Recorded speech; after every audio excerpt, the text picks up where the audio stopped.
je n'ai pas choisi les relations d'hommes mariés, ils sont venus à moi. Vous avez commencé à fréquenter des hommes mariés à l'âge de 20 ans. De quelle manière vous faisiez leur connaissance? Eh bien, en fait, sur le milieu professionnel, j'avais l'avantage de travailler dans un hôtel et donc j'avais une clientèle très 90% masculine, les commerciaux qui tournent et qui descendaient dans mon hôtel, donc la chasse était un peu plus facile et plus ouverte et donc ça me permettait d'être... C'est vous qui chassiez? Non, je ne chassais pas, mais ils venaient à moi. Ces hommes mariés venaient à moi. Donc il n'y avait pas le problème de où ça pouvait se passer. Voilà, tout à fait. Est-ce qu'il y avait un mode de fonctionnement propre à tous ces hommes? Oui, tout à fait, oui. Ces hommes-là, ils avaient une différence d'âge, parce que j'ai toujours été attirée par les hommes beaucoup plus matures que moi, de 20 à 30 ans. Ah oui, carrément, 20 à 30 ans. Une différence d'âge, oui, tout à fait. Comment vous fonctionnez? Comment vous fonctionniez? Comment vous procédiez? Comment je procédais? C'est eux qui procédaient, mais en fait, tout simplement au niveau de... Quand ils étaient en train de dîner au restaurant, ils mettaient leur clé sur le coin de la table avec le son que je vois leur numéro de chambre pour me faire comprendre, écoutez, si vous voulez monter dans ma chambre, ce sera plus facile. Tout simplement. Qu'est-ce qui vous attirait chez ces hommes beaucoup plus âgés que vous? Ce qui m'attirait, c'était l'expérience, parce que j'étais jeune, hein. J'avais quand même, je commençais juste, j'avais une vingtaine d'années, et donc je cherchais l'expérience, l'expérimentation de l'amour et de la rencontre avec des hommes. Mais l'amour, on parle d'amour dans ce genre de relation?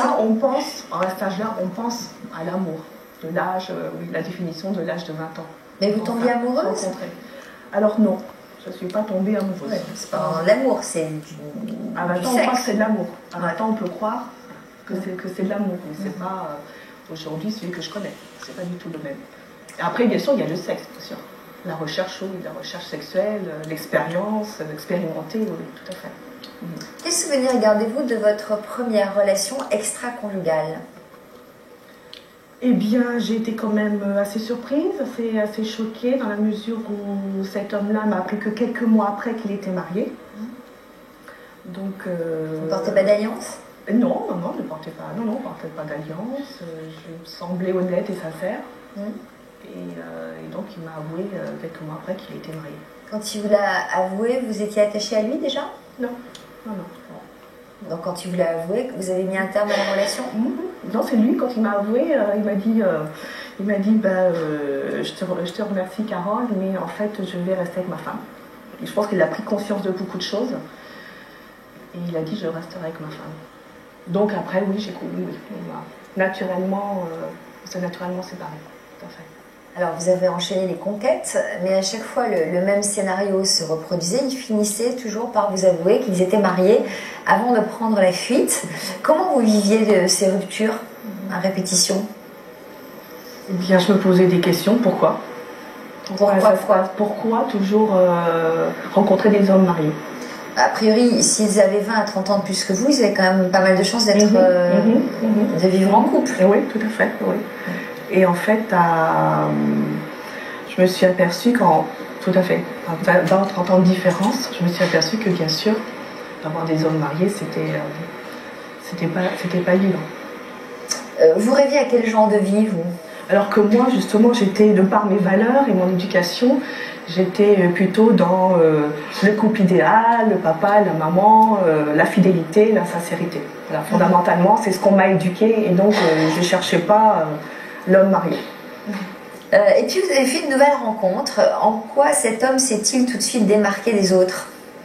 Oui, donc cet homme de par son charisme, m'a touchée, tout simplement. Il est très, très courtisé, il m'a courtisé, il est très, très gentleman. Et on était dans le restaurant, les bars, bien sûr, les bons côtés de la chose. Et puis, tout simplement, il m'a déposé au coin de la porte, ce qui était assez original. Et là, j'ai senti le respect, la courtoisie. Voilà. Ça a été différent. Bon. Et alors, vous vous êtes attaché à lui? Oui, oui, on s'est... Oui, par contre, je me suis attachée bien sûr rapidement à lui, très amoureuse. Donc l'histoire s'est concrétisée.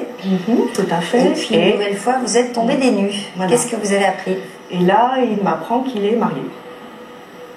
Après une longue période, il m'apprend qu'il est marié. Et là, mais à force, vous ne leur demandiez pas rapidement, dès le premier soir, s'ils étaient mariés ou pas? J'aurais dû. Non. J'aurais dû demander le pedigree. Bon, à ce moment-là, vous avez fait une demande que vous n'aviez jamais faite auparavant. Laquelle? Donc, je lui ai demandé de sa femme ou moi. L'ultimatum, la fin ou moi, pour me sentir dans une vie normale, une femme. Alors, qui a-t-il choisi? Quel choix a-t-il fait face à cet ultimatum? Eh bien, c'est ce que vous nous direz tout à l'heure. Nous découvrirons aussi l'histoire d'Alexandra. Ce sera juste après ces quelques messages de la rédaction. A tout de suite. Comme nos invités, vous pouvez nous raconter votre histoire. Après